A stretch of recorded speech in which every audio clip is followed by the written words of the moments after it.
Hello दोस्तों, एवल enigma में आपका फिर से स्वागत है।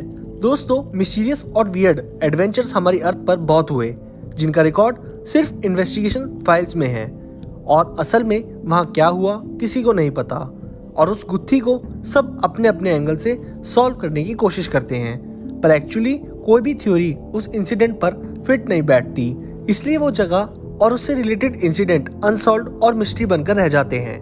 ऐसी एक जगह है जो बहुत मिस्टीरियस है और उस पर घटे हैं बहुत इंसिडेंट्स। हम बात कर रहे हैं एक लाइट हाउस की जो बहुत बहुत मिस्टीरियस है। तो दोस्तों, बिना वक्त गवाए चलिए शुरू करते हैं और जानते हैं उस मिस्टीरियस लाइट हाउस को। अ मिस्टीरियस लाइट हाउस। ये लाइट हाउस इलियन मोर के पास है, स्कॉटलैंड में, और ये जगह फेमस है अपनी मिस्टीरियस डिसअपीयरेंसेस के लिए। यहाँ पर बहुत सारी एबनॉर्मल घटनाएं रिपोर्ट की गई हैं। ये लाइट हाउस 75 फुट का है, जो कि डेविड एलन स्टीवेंसन ने बनाया था और ये बनाया गया था नॉर्दर्न लाइट हाउस बोर्ड के लिए।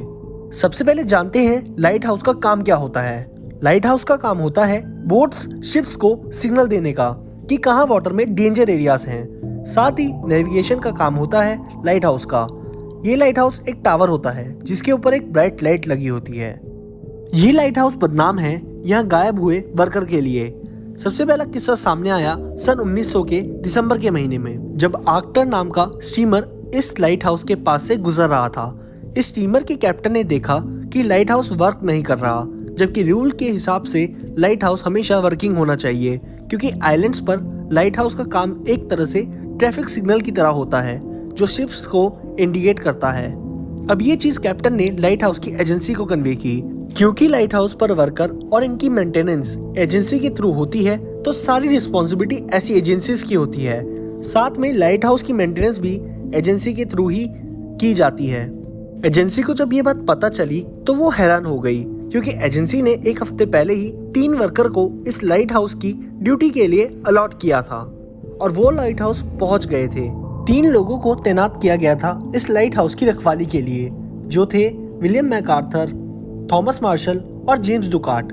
लाइट हाउस ऑपरेशनल नहीं था और इसी की जांच के लिए एक रिलीफ वेसल को भेजा गया जिसका नाम था हेस्पेरस। लाइट हाउस की तरफ पहुंचने के बाद क्रू ने देखा कि वहां लाइट हाउस पर कोई फ्लैग नहीं था, जबकि अगर लाइट हाउस ऑपरेशनल हो तो वहां एक फ्लैग हमेशा होना चाहिए।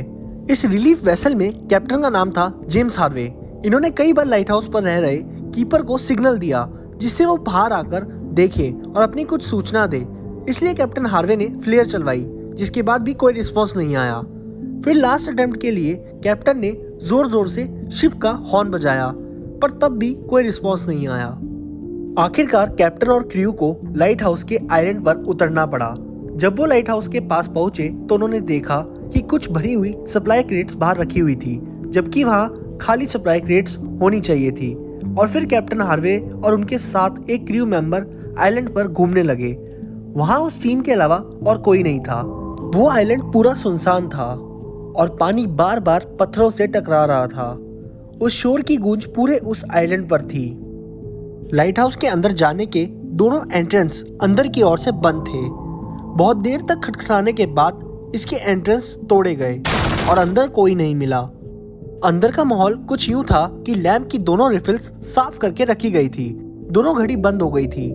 बेड्स के ऊपर रखी चादर सब ऐसे थी मानो जैसे कोई अभी अभी उठकर गया हो। एक चेयर वहां पर गिरी हुई थी। ये सब चीजें बहुत अजीब थी। एक सवाल जो कैप्टन हार्वे को जाते ही बड़ा सता रहा था वो ये था कि अगर घड़ी खराब होनी थी तो वहां एक भी हो सकती थी, पर दोनों घड़ी एक साथ खराब हुई, जो कि एक इत्तेफाक हो सकता है, पर इस आइलैंड को इतना मिस्टीरियस माना जाता है तो इत्तेफाक को मानना थोड़ा मुश्किल है। कहानी में अभी तो और भी राज थे जो खुलने थे। पूरे लाइट हाउस में और आइलैंड में उन 3 आदमियों का कोई सुराग नहीं मिला। वापस निकलते समय लाइट हाउस से हार्वे ने देखा कि बाहर जाने वाले गेट पर एक ओवरकोट टंगा हुआ था और बाकी 2 खाली थे, जिसका मतलब एक व्यक्ति तो लाइट हाउस में रुका था। रूल के हिसाब से लाइट हाउस पर एक ना एक व्यक्ति तो होना ही चाहिए और शायद 2 व्यक्ति जब लाइट हाउस से निकले होंगे तो वहाँ एक व्यक्ति तो जरूर रुका होगा, पर वहाँ एक व्यक्ति की मौजूदगी का समान तो था, पर वहाँ वो व्यक्ति नहीं था। ये 3 व्यक्ति कहाँ थे किसी को नहीं पता। आसपास के आइलैंड पर इन 3 लोगों की तलाश शुरू हुई। अब तक क्रू मेंबर्स समझ चुके थे कि यहाँ कुछ तो एबनॉर्मल हुआ है। अब आगे की कार्रवाई नॉर्दर्न लाइट हाउस बोर्ड को करनी थी, क्योंकि कैप्टन हार्वे ने इन 3 लोगों की गुमशुदगी को नॉर्दर्न लाइट हाउस बोर्ड को टेलीग्राम कर दिया था। अब इस केस में इन्वेस्टिगेशन होनी थी। ये केस अब नॉर्दर्न लाइट हाउस के सुपरिटेंडेंट को दिया गया, जिनका नाम था रॉबर्ट म्यूरहेड, क्योंकि रॉबर्ट ने ही इन तीनों लोगों को इस एजेंसी में रिक्रूट करवाया था और ये इन तीनों को पर्सनली जानता था। रॉबर्ट को तब्दीश में लाइट हाउस से एक बुक बरामद हुई, जिसे लॉगबुक कहते हैं। लॉगबुक एक डॉक्यूमेंट होती है जो कीपर को लाइट हाउस में रखनी होती है। इस बुक में मौसम से रिलेटेड, लाइट हाउस से रिलेटेड सारी चीजें रिकॉर्ड करनी होती है। रॉबर्ट को इस लॉग बुक में लास्ट एंट्री 15 दिसंबर की शाम की मिली। उसके बाद इस बुक में कोई एंट्री रिकॉर्ड नहीं थी। इस एंट्री के बाद कोई एंट्री का ना होना दिखाता है कि जरूर उन तीनों के साथ कुछ घटना घटी होगी। लेकिन इन सब चीजों में पहले की एंट्री को नजरअंदाज नहीं किया जा सकता, इसलिए इससे पहले की एंट्री को भी चेक किया गया। उसमें 12 दिसंबर में मार्शल ने लिखा था कि मौसम बहुत खराब है और समंदर की लहरें बहुत ऊंची ऊंची उठ रही है। ऐसा लग रहा है लहरें आइलैंड को लाइट हाउस के साथ निगल जाएगी। ऐसी लहरें उन्होंने अपनी पूरी लाइफ में नहीं देखी थी।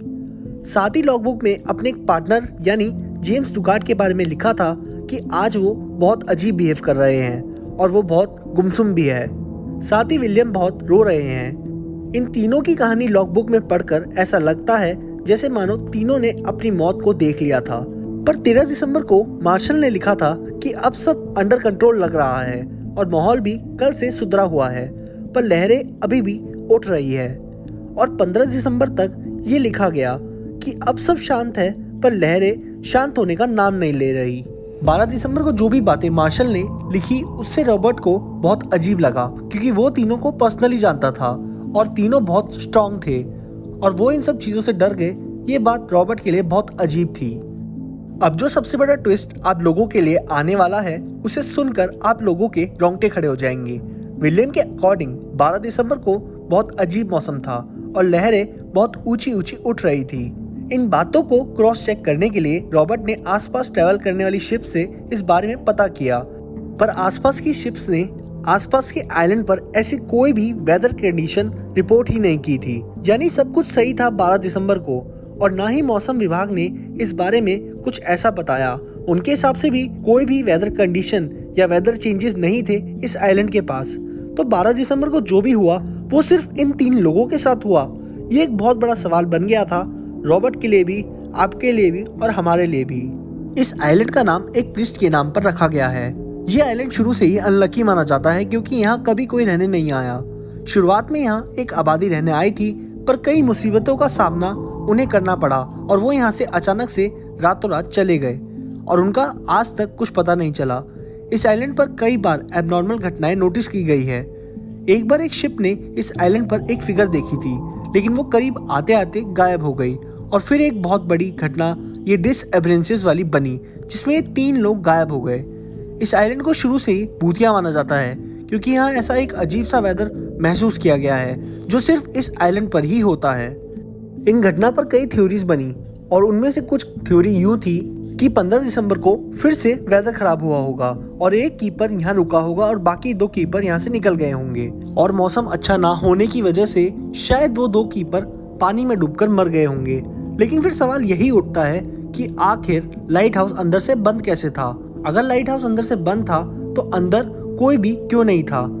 ये इंसिडेंट एक बहुत बड़ी मिस्ट्री बनकर रह चुका है और ये सारी इंफॉर्मेशन विकिपीडिया पर भी पोस्टेड है। साथ ही इस पर एक मूवी भी बनाई गई है जिसका नाम है द वैनिशिंग, जो आपको जल्द ही हमारे टेलीग्राम के चैनल पर मिल जाएगी। मिस्टीरियस और एबनॉर्मल घटनाओं पर कुछ लोग यकीन करते हैं, पर कुछ लोग इसे सिर्फ एक इत्तेफाक समझते हैं। ऐसे इंसिडेंट कई बार हमारे अर्थ पर हुए, जैसे EWA 513, वासु भानोट ने टाइम ट्रेवल किया और एक मिस्टीरियस मैन जो टॉयलेट से आया था।